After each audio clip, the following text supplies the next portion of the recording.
لقد كان لكم في رسول الله أسوة حسنة۔ جابر بن عبداللہ رضی اللہ عنہ نے بیان کیا کہ میں رسول اللہ صلی اللہ علیہ وسلم کے ساتھ ایک غزوے میں شریک تھا۔ آپ نے فرمایا، اپنے اونٹ کے بارے میں تمہاری کیا رائے ہے؟ کیا تم اسے بیچو گے؟ میں نے کہا ہاں۔ چنانچہ اونٹ میں نے آپ صلی اللہ علیہ وسلم کو بیچ دیا، اور جب آپ مدینہ پہنچے تو صبح اونٹ کو لے کر میں آپ کی خدمت میں حاضر ہو گیا۔ حضرت صلی اللہ علیہ وسلم نے مجھے اس کی قیمت ادا کر دی۔ صحیح بخاری حدیث نمبر 2385۔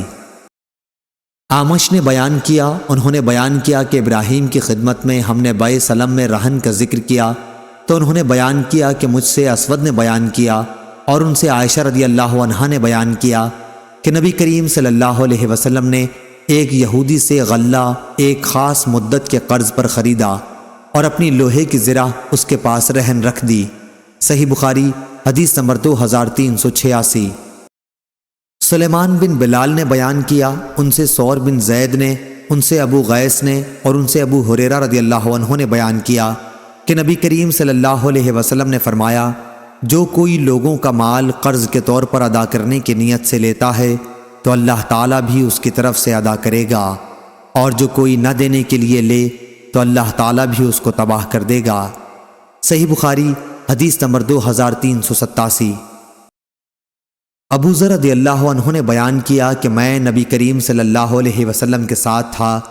آپ نے جب دیکھا آپ کی مراد احد پہاڑ کو دیکھنے سے تھی تو فرمایا کہ میں یہ بھی پسند نہیں کروں گا کہ احد پہاڑ سونے کا ہو جائے تو اس میں سے میرے پاس 1 دینار کے برابر بھی 3 دن سے زیادہ باقی رہے، سوا اس دینار کے جو میں کسی کا قرض ادا کرنے کے لیے رکھ لوں۔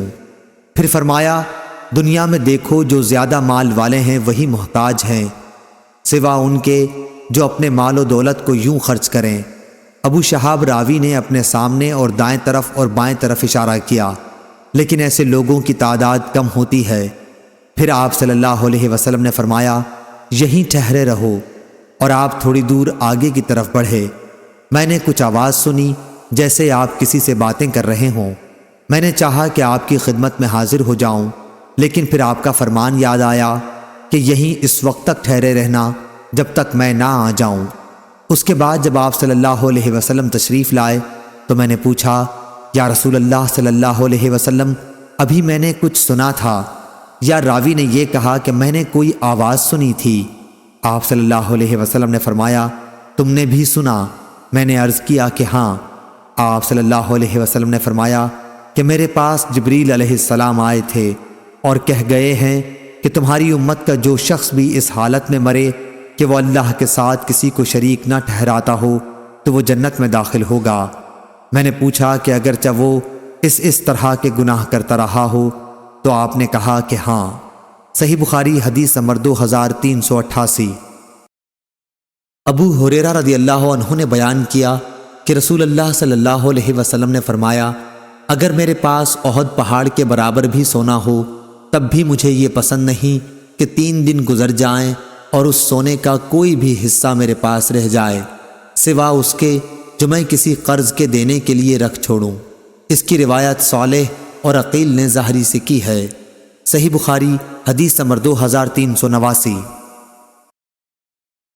سلمہ بن کہیل نے خبر دی، کہا کہ میں نے ابو سلمہ سے سنا، وہ ہمارے گھر میں ابو ہریرہ رضی اللہ عنہ سے حدیث بیان کر رہے تھے کہ ایک شخص نے رسول اللہ صلی اللہ علیہ وسلم سے اپنے قرض کا تقاضا کیا اور سخت سست کہا۔ صحابہ رضی اللہ عنہم نے اس کو سزا دینا چاہی تو آپ نے فرمایا کہ اسے کہنے دو، صاحب حق کے لیے کہنے کا حق ہوتا ہے، اور اسے 1 اونٹ خرید کر دے دو۔ لوگوں نے عرض کیا کہ اس کے اونٹ سے جو اس نے آپ کو قرض دیا تھا اچھی عمر ہی کا اونٹ مل رہا ہے۔ آپ نے فرمایا کہ وہی خرید کے اسے دے دو، کیونکہ تم میں اچھا وہی ہے جو قرض ادا کرنے میں سب سے اچھا ہو۔ صحیح بخاری حدیث نمبر 2390۔ شعبہ نے بیان کیا، ان سے عبد الملک نے، ان سے ربیع بن حراش نے اور ان سے حذیفہ رضی اللہ عنہ نے بیان کیا کہ میں نے نبی کریم صلی اللہ علیہ وسلم سے سنا، آپ نے فرمایا کہ ایک شخص کا انتقال ہوا، قبر میں اس سے سوال ہوا تمہارے پاس کوئی نیکی ہے؟ اس نے کہا کہ میں لوگوں سے خرید و فروخت کرتا تھا، اور جب کسی پر میرا قرض ہوتا تو میں مالداروں کو مہلت دیا کرتا تھا اور تنگ دستوں کے قرض کو معاف کر دیا کرتا تھا، اسی پر اس کی بخشش ہو گئی۔ ابو مسعود رضی اللہ عنہ نے بیان کیا کہ میں نے یہی نبی کریم صلی اللہ علیہ وسلم سے سنا ہے۔ صحیح بخاری حدیث نمبر 2391۔ سلمہ بن کہیل نے بیان کیا، ان سے ابو سلمہ نے اور ان سے ابو ہریرہ رضی اللہ عنہ نے، کہ ایک شخص نبی کریم صلی اللہ علیہ وسلم سے اپنا قرض کا اونٹ مانگنے آیا، تو آپ صلی اللہ علیہ وسلم نے صحابہ سے فرمایا کہ اسے اس کا اونٹ دے دو۔ صحابہ نے عرض کیا کہ قرض خواہ کے اونٹ سے اچھی عمر کا ہی اونٹ مل رہا ہے۔ اس پر اس شخص قرض خواہ نے کہا، مجھے تم نے میرا پورا حق دیا، تمہیں اللہ تمہارا حق پورا دے۔ رسول اللہ صلی اللہ علیہ وسلم نے فرمایا کہ اسے وہی اونٹ دے دو، کیونکہ بہترین شخص وہ ہے جو سب سے زیادہ بہتر طریقے پر اپنا قرض ادا کرتا ہو۔ صحیح بخاری حدیث نمبر 2392۔ ابو ہریرہ رضی اللہ عنہ نے بیان کیا کہ نبی کریم صلی اللہ علیہ وسلم پر ایک شخص کا ایک خاص عمر کا اونٹ قرض تھا۔ وہ شخص آپ سے تقاضا کرنے آیا تو آپ نے فرمایا کہ اسے اونٹ دے دو۔ صحابہ نے تلاش کیا لیکن ایسا ہی اونٹ مل سکا جو قرض خواہ کے اونٹ سے اچھی عمر کا تھا۔ آپ نے فرمایا کہ وہی دے دو۔ اس پر اس شخص نے کہا کہ آپ نے مجھے میرا حق پوری طرح دیا، اللہ آپ کو بھی اس کا پورا بدلہ دے۔ آپ نے فرمایا کہ تم میں بہتر آدمی وہ ہے جو قرض ادا کرنے میں بھی سب سے بہتر ہو۔ صحیح بخاری حدیث نمبر 2393۔ جابر بن عبداللہ رضی اللہ عنہ نے بیان کیا کہ میں نبی کریم صلی اللہ علیہ وسلم کی خدمت میں حاضر ہوا تو آپ مسجد نبوی میں تشریف رکھتے تھے۔ مصر نے بیان کیا کہ میرا خیال ہے کہ انہوں نے چاشت کے وقت کا ذکر کیا کہ اس وقت خدمت نبوی میں حاضر ہوا۔ پھر آپ صلی اللہ علیہ وسلم نے فرمایا کہ 2 رکعت نماز پڑھ لو، میرا آپ پر قرض تھا، آپ نے اسے ادا کیا بلکہ زیادہ بھی دے دیا۔ صحیح بخاری حدیث نمبر 2394۔ جابر بن عبداللہ رضی اللہ عنہ نے خبر دی کہ ان کے والد عبداللہ رضی اللہ عنہ احد کے دن شہید کر دیے گئے تھے۔ ان پر قرض چلا آ رہا تھا۔ قرض خواہوں نے اپنے حق کے مطالبے میں سختی اختیار کی تو میں نبی کریم صلی اللہ علیہ وسلم کی خدمت میں حاضر ہوا۔ آپ نے ان سے دریافت فرما لیا کہ وہ میرے باغ کی کھجور لے لیں اور میرے والد کو معاف کر دیں، لیکن قرض خواہوں نے اس سے انکار کیا تو نبی کریم صلی اللہ علیہ وسلم نے انہیں میرے باغ کا میوہ نہیں دیا اور فرمایا کہ ہم صبح کو تمہارے باغ میں آئیں گے۔ چنانچہ جب صبح ہوئی تو آپ صلی اللہ علیہ وسلم ہمارے باغ میں تشریف لائے۔ آپ درختوں میں پھرتے رہے اور اس کے میوے میں برکت کی دعا فرماتے رہے۔ پھر میں نے کھجور توڑی اور ان کا تمام قرض ادا کرنے کے بعد بھی کھجور باقی بچ گئی۔ صحیح بخاری حدیث نمبر 2395۔ جابر بن عبداللہ رضی اللہ عنہ نے خبر دی کہ جب ان کے والد شہید ہوئے تو ایک یہودی کا 30 وسق قرض اپنے اوپر چھوڑ گئے۔ جابر رضی اللہ عنہ نے اس سے مہلت مانگی لیکن وہ نہیں مانا۔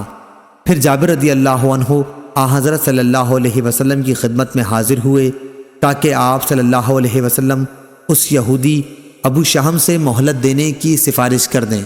رسول اللہ صلی اللہ علیہ وسلم تشریف لائے اور یہودی سے یہ فرمایا کہ جابر رضی اللہ عنہ کے باغ کے پھل جو بھی ہوں اس قرض کے بدلے میں لے لے جو ان کے والد کے اوپر اس کا ہے۔ اس نے اس سے بھی انکار کیا۔ اب رسول کریم صلی اللہ علیہ وسلم باغ میں داخل ہوئے اور اس میں چلتے رہے۔ پھر جابر رضی اللہ عنہ سے آپ نے فرمایا کہ باغ کا پھل توڑ کے اس کا قرض ادا کرو۔ جب رسول اللہ صلی اللہ علیہ وسلم واپس تشریف لائے تو انہوں نے باغ کی کھجوریں توڑیں اور یہودی کا 30 وسق ادا کر دیا۔ 17 وسق اس میں سے بچ بھی رہا۔ جابر رضی اللہ عنہ آپ صلی اللہ علیہ وسلم کی خدمت میں حاضر ہوئے تاکہ آپ کو بھی یہ اطلاع دیں۔ آپ اس وقت عصر کی نماز پڑھ رہے تھے۔ جب آپ فارغ ہوئے تو انہوں نے آپ کو اطلاع دی۔ آپ نے فرمایا کہ اس کی خبر ابن خطاب کو بھی کر دو۔ چنانچہ جابر رضی اللہ عنہ حضرت عمر رضی اللہ عنہ کے یہاں گئے۔ حضرت عمر رضی اللہ عنہ نے فرمایا میں تو اسی وقت سمجھ گیا تھا جب رسول اللہ صلی اللہ علیہ وسلم باغ میں چل رہے تھے کہ اس میں ضرور برکت ہوگی۔ صحیح بخاری حدیث نمبر 2396۔ شعیب نے خبر دی، وہ زہری سے روایت کرتے ہیں۔ دوسری سند ہم سے اسماعیل نے بیان کیا، کہا کہ مجھ سے میرے بھائی عبد الحمید نے بیان کیا، ان سے سلیمان نے، ان سے محمد بن ابی عتیق نے بیان کیا، ان سے ابن شہاب نے بیان کیا، ان سے عروہ نے بیان کیا، اور انہیں عائشہ رضی اللہ عنہا نے خبر دی کہ رسول اللہ صلی اللہ علیہ وسلم نماز میں دعا کرتے تو یہ بھی کہتے، اے اللہ میں گناہ اور قرض سے تیری پناہ مانگتا ہوں۔ کسی نے عرض کیا، یا رسول اللہ صلی اللہ علیہ وسلم آپ قرض سے اتنی پناہ مانگتے ہیں؟ آپ نے جواب دیا کہ جب آدمی مقروض ہوتا ہے تو جھوٹ بولتا ہے اور وعدہ کر کے اس کی خلاف ورزی کرتا ہے۔ صحیح بخاری حدیث نمبر 2397۔ شعبہ نے بیان کیا، ان سے عدی بن ثابت نے، ان سے ابو حازم نے، اور ان سے ابو ہریرہ رضی اللہ عنہ نے کہ نبی کریم صلی اللہ علیہ وسلم نے فرمایا، جو شخص اپنے انتقال کے وقت مال چھوڑے تو وہ اس کے وارثوں کا ہے، اور جو قرض چھوڑے تو وہ ہمارے ذمہ ہے۔ صحیح بخاری حدیث نمبر 2398۔ ابو ہریرہ رضی اللہ عنہ نے بیان کیا کہ نبی کریم صلی اللہ علیہ وسلم نے فرمایا، ہر مومن کا میں دنیا و آخرت میں سب سے زیادہ قریب ہوں، اگر تم چاہو تو یہ آیت پڑھ لو۔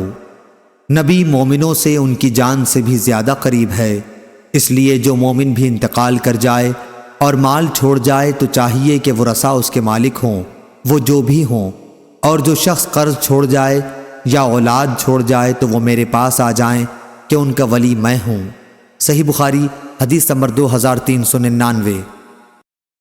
عبد الاعلیٰ نے بیان کیا، ان سے معمر نے، ان سے حمام بن منبع، وہب بن منبع کے بھائی نے، انہوں نے ابو ہریرہ رضی اللہ عنہ سے سنا کہ رسول کریم صلی اللہ علیہ وسلم نے فرمایا، مالدار کی طرف سے قرض کی ادائیگی میں ٹال مٹول کرنا ظلم ہے۔ صحیح بخاری حدیث نمبر 2400۔ یحییٰ نے بیان کیا، ان سے شعبہ نے، ان سے سلمہ نے، ان سے ابو سلمہ نے، اور ان سے ابو ہریرہ رضی اللہ عنہ نے کہ نبی کریم صلی اللہ علیہ وسلم کی خدمت میں ایک شخص قرض مانگنے اور سخت تقاضا کرنے لگا۔ صحابہ رضی اللہ عنہم نے اس کی گوشمالی کرنی چاہی تو نبی کریم صلی اللہ علیہ وسلم نے فرمایا کہ اسے چھوڑ دو، حقدار ایسی باتیں کہہ سکتا ہے۔ صحیح بخاری حدیث نمبر 2401۔ ابو بکر بن عبد الرحمن بن حارث بن ہشام نے خبر دی، انہوں نے ابو ہریرہ رضی اللہ عنہ سے سنا، آپ بیان کرتے تھے کہ رسول اللہ صلی اللہ علیہ وسلم نے فرمایا، یا یہ بیان کیا کہ میں نے رسول اللہ صلی اللہ علیہ وسلم کو یہ فرماتے سنا، جو شخص ہو بہو اپنا مال کسی شخص کے پاس پالے جبکہ وہ شخص دیوالیہ قرار دیا جا چکا ہو تو صاحب مال ہی اس کا دوسروں کے مقابلے میں زیادہ مستحق ہے۔ صحیح بخاری حدیث نمبر 2402۔ جابر بن عبداللہ رضی اللہ عنہ نے بیان کیا کہ ایک شخص نے اپنا ایک غلام اپنی موت کے ساتھ آزاد کرنے کے لیے کہا۔ نبی کریم صلی اللہ علیہ وسلم نے فرمایا کہ اس غلام کو مجھ سے کون خریدتا ہے؟ نعیم بن عبداللہ نے اسے خرید لیا اور آن حضرت صلی اللہ علیہ وسلم نے اس کی قیمت 800 درہم وصول کر کے اس کے مالک کو دے دی۔ صحیح بخاری حدیث نمبر 2403۔ جعفر بن ربیعہ نے بیان کیا، ان سے عبد الرحمن بن ہرمز نے اور ان سے ابو ہریرہ رضی اللہ عنہ نے رسول اللہ صلی اللہ علیہ وسلم سے کہ آپ صلی اللہ علیہ وسلم نے کسی اسرائیلی شخص کا تذکرہ فرمایا جس نے دوسرے اسرائیلی شخص سے قرض مانگا تھا اور اس نے ایک مقررہ مدت کے لیے اسے قرض دے دیا تھا۔ صحیح بخاری حدیث نمبر 2404۔ جابر رضی اللہ عنہ نے بیان کیا کہ میرے والد عبداللہ رضی اللہ عنہ شہید ہوئے تو اپنے پیچھے بال بچے اور قرض چھوڑ گئے۔ میں قرض خواہوں کے پاس گیا کہ اپنا کچھ قرض معاف کر دیں، لیکن انہوں نے انکار کیا۔ پھر میں نبی کریم صلی اللہ علیہ وسلم کی خدمت میں حاضر ہوا اور آپ صلی اللہ علیہ وسلم سے ان کے پاس سفارش کروائی۔ انہوں نے اس کے باوجود بھی انکار کیا۔ آخر آپ صلی اللہ علیہ وسلم نے فرمایا کہ اپنے باغ کی تمام کھجور کی قسمیں الگ الگ کر لو، عزق بن زید الگ، لین الگ اور اجوا الگ، یہ سب عمدہ قسم کی کھجوروں کے نام ہیں، اور اس کے بعد قرض خواہوں کو بلاؤ اور میں بھی آؤں گا۔